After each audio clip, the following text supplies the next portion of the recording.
So I usually rely on natural lighting for my videos, and currently the weather is absolutely hideous, and also my room isn't the best lit, so the lighting on this is probably absolutely terrible, but we're just gonna have to make do because, you know, Vidij, can't wait for a nice day. I haven't already guessed by the name of this title and also the fact that I'm wearing ears again. I'm going to do another Disneyland Paris themed video.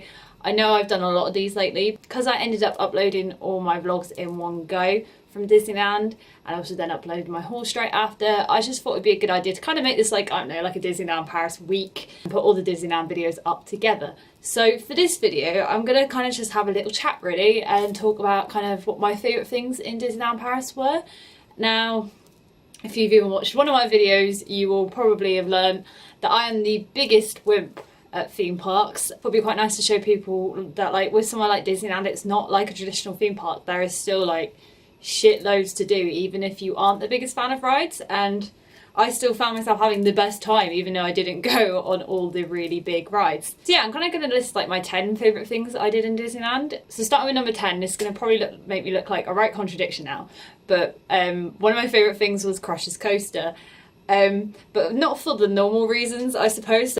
As a ride, I actually hated Crush's Coaster, completely hated it, because as I said, I'm not really a big fan of roller coasters, and I'd advise, if you're not a big fan of roller coasters, definitely don't go on Crush's Coaster first. I probably should have done Big Thunder Mountain first, because from what I've heard, it's a little bit more tamed, and I might have actually enjoyed that one. Kind of like a secondary enjoyment, so the minute it finished, I can't even explain to you the relief and happiness I felt. Afterwards, I just found the whole experience hilarious. Even though I hated it, I'm definitely glad I still did it, so that's kind of why it's on my top 10 list. So number 9 on my list isn't really a thing we did, it's more an area, and that's Disney Village, which I feel is highly overlooked at Disneyland. Basically, if you don't know, Disney Village is an area outside the parks that kind of has a few restaurants, a few shops and things like that. And I just think it's a really nice area. It's got some really nice food places there, and you've also got the view of the lake, and me and Josh sat by the lake like so many times, just like sat there taking in the view, and it's a really nice thing to do, especially when you're going absolutely mad at Disneyland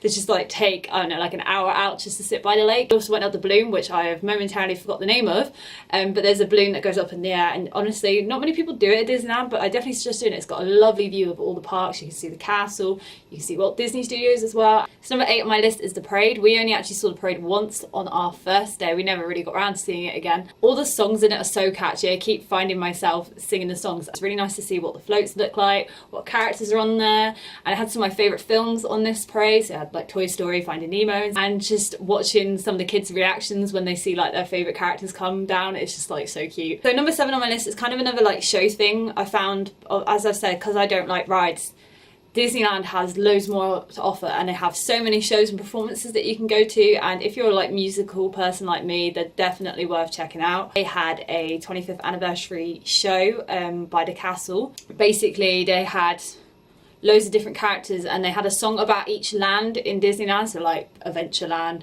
Fantasyland. And again, all the songs are so catchy. They've been stuck in my head ever since. They had so many characters in this show as well. Yeah, I just really loved it, and I think it was a really good tribute to the 25th anniversary at Disneyland. Number 6 on my list, again, would be another show. As I said, I went to see quite a few shows. So I went to see like Forest of Enchantment and the Princess Parade and things like this, but this is another one that sticks out for me, and that is Mickey and the Magician. Basically, Mickey and the Magician is a new show. I think it's in Disneyland for the rest of the year, but don't quote me on that. So Mickey's basically a trainee magician, and he's struggling to get his magic, and basically along the way he meets loads of film characters that help him find his magic. And it had some of my favourite films in, some of my favourite soundtracks in. I'm trying to think off the top of my head all the films it had in it. It had Aladdin, so it had Friend Like Me, which is one of my favourite Disney songs. It also had Beauty and the Beast, and it had Be Our Guest in it, which again is one of my favourite Disney songs. Also had Frozen in it, and it had Olaf in it as well. It had Lion King and The Circle of Life in it. Again, another one of my favourite films and favourite songs. There might have been another one, I can't remember off the top of my head. It was just an absolutely amazing show. Number 5 on my list is Character Meet. Again, as I said, there is a lot of stuff to do in Disneyland if you don't like rides, and character meets are one of them. One that definitely sticks out to me is meeting Chip and Dale. Just like really great, they're really funny. They also sang Happy Birthday to Me. Well, they didn't actually sing, but you know what I mean. They were like climbing in prams. They almost threw Josh's coat in the river. Definitely one of the standout moments for the trip for me. And number 4 on my list isn't actually a specific ride, it's a specific land in Disneyland, and that is Toy Story Land. I absolutely adore Toy Story Land in Walt Disney Studios. I went on 2 out of 3 of the rides, so we went on the Slinky one, which is kind of like a little thing where you just sit in Slinky and you go round and round.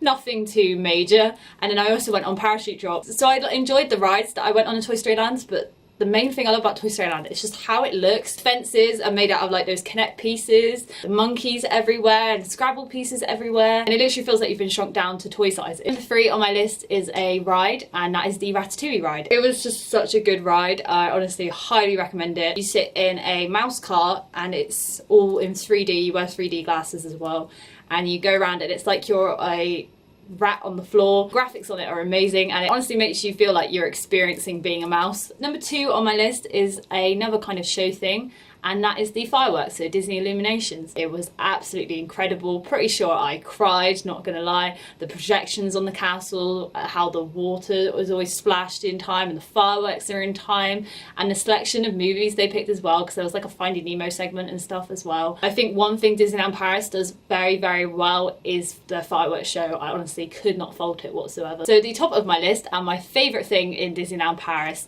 was the Buzz Lightyear ride. Me and Josh are honestly obsessed with this ride. We went on this ride like 3-4 times, and we didn't go on any other rides more than once. Me and Josh are also very, very competitive, so you can imagine why we enjoyed this.